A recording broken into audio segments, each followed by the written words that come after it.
Imagine being a Japanese Zero pilot in 1942. You're flying the most feared fighter in the Pacific, fast, agile, and unbeaten in the skies. Then suddenly, a stubby little American plane appears. At first glance, you laugh. This thing looks slow, clumsy, outdated. But what if I told you that Japan's real thoughts on the F4F Wildcat were far more complicated and even a little surprising? The F4F Wildcat was America's frontline naval fighter at the outbreak of World War II. Against the sleek Japanese Mitsubishi A6M0, it looked like a relic. Yet, when the Japanese met it in combat, they didn't dismiss it as easily as many people think. Japanese pilots respected speed, agility, and firepower. By those measures, the Zero dominated the Wildcat. It could outclimb, outturn, and outrun it.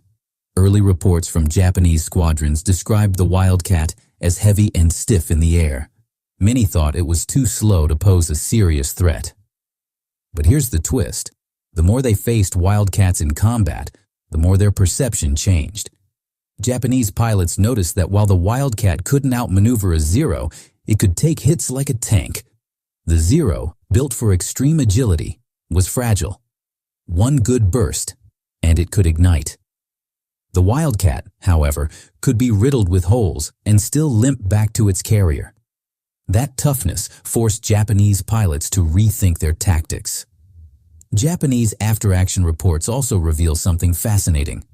They underestimated Wildcat pilots at first, believing Americans lacked discipline in dogfights.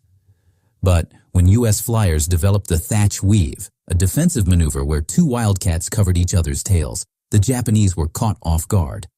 Suddenly, this slow and clumsy fighter was shooting down Zeros with teamwork and cunning. Some Japanese commanders even admitted that while the Zero was superior in pure performance, the Wildcat was far deadlier in experienced hands.